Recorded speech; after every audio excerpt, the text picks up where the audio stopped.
I'm in full position to continue the mission, but I'm in no condition to be of help to any regular substance that relates to any common simplicity as to which consists of contribution, production, permitted occasion, normal, situation, severity, etc. of conditions pertaining to jubilant and primitive hysterical hyperactivity, emotional refrain, responding to events in which introductory, post, recent, aftermath, of which positives and negatives disregard detailed technicality, synopsis, serving only as a pattern to reality exploitation, basically disowning the sentient endurance of failure, because I've realized that all calculations that are more than one equals an inaccurate active-minded unconscious. Is that a fact or an accusation? The first one. However, to a major degree is an unfortunate position in which no organic sentient is responsible for. An example, if that was an honest answer, would you excuse offense Minister Jumango for a variety of course of actions by forgotten accident or cooperative surrender? To imply the unethical hypocrisy of the inevitability of enemy conversion is an appreciative concern but overused in its cliché. It's not an insult. But if you wish to expose such an unknowledgeable criticism in therapy, then why don't we both disclose the actual reason for this arrangement? Although I do have the courage to confess the sensitivity I experienced in our last mission.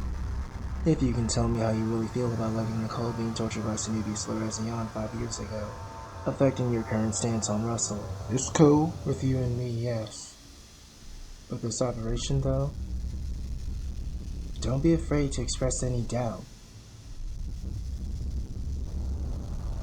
Everything is off the record, Nozzle. Ain't a damn thing off the record, Rachel. If it is, I don't give a god-fearing shit if it wasn't.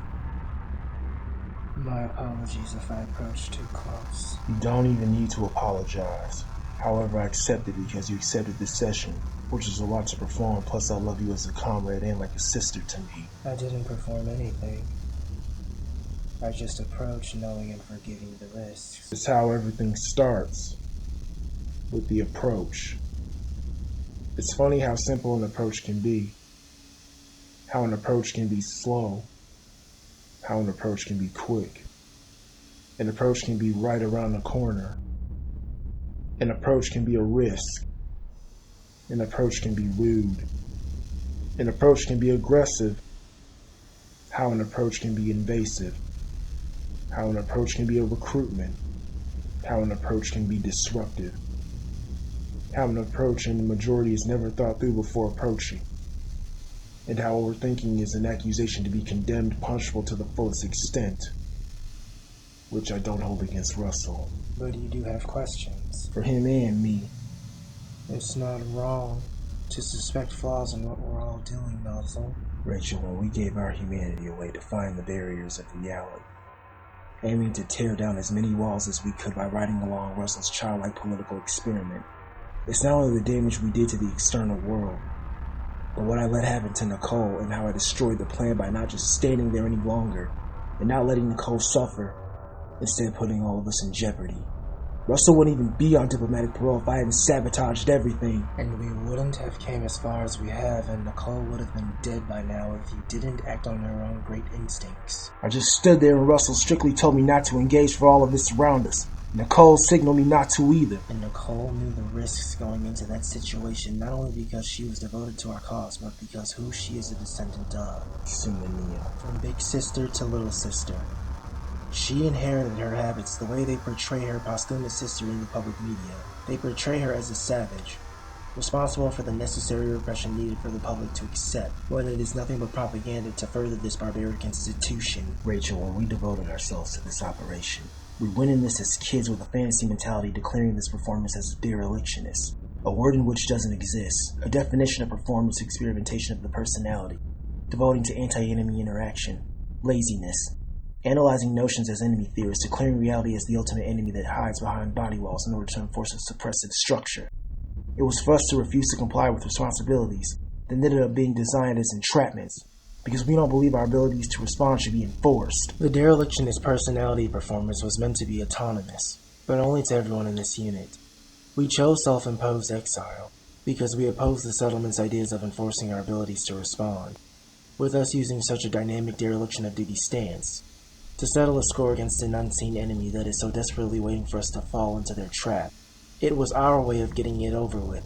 The problem was we chose the militaristic aspects of it, which made our situation worse, especially as we became older. My mindset is similar. During the think tank mission, I was effective, but I was still scared. How I feared that the fact that I embraced my savagery as I was taking out my enemy combatants while murdering innocent civilians in my path. I didn't give a damn who died as long as the mission was accomplished. But there was a conscious majority within that deeply regretted the slaughter in the form of a mass bioconfusion. It's gonna happen again. Of course it is. That's the whole point of this game we're playing. As derelictionists, we didn't declare ourselves as friends of family. We decided that we are a unit that is formed as a part of a component that is supposed to be a weapon against this war, in order for us to stop it from spreading and bring it to an end. You think we're making it worse? Why wouldn't we? We keep feeding it, because we're trying to find some sort of core entity inside of it. When it probably doesn't exist. One of the reasons why I'm frustrated back and forth with Crane. Do you trust him? Hell no. Why do you doubt him? I don't. And the reason why I don't trust him is because I love Russell like a big brother I never had, and Chronic like a father figure. Crane is a human being, and yes, we know human beings are not perfect, but human beings make mistakes. And some mistakes are small, and there are mistakes that are fatal to the grave, which those will take it if you're not careful but reckless. One of the reasons why I don't trust myself along with reality. I'm not against trust. It's just that disappointments are predictable. Some mistakes are personal, which is the path we're walking down. So in order to make it count, I don't believe in control. And I don't believe in quitting the path just because things went wrong. So how do we have the courage to walk down and handle the path? You don't control it. You direct it, to balance things that are unexpected for our unit to learn. The whole point I'm saying is, it's not about control. It's about direction. And whose directions are we following, Lemon? Honestly, that one I don't know. I want to say no one outside the self, but we still live in a universe where one can't do it all. So you know what? I don't want to know. I just want to think before I act in the same seconds. You don't have to overkill your brain, you know. You sound like my husband, too. Since when does Ricardo ever use caution? Or I'll never mind that one. All of us in this unit always agree you are a great leader. I'll admit, we pulled a lot of polarity shifts in our energetic moods using strings in the form of questions. So in the words of the professionals, what do you think we will take from this session? Either everything said, heard, and everything within. Or nothing at all.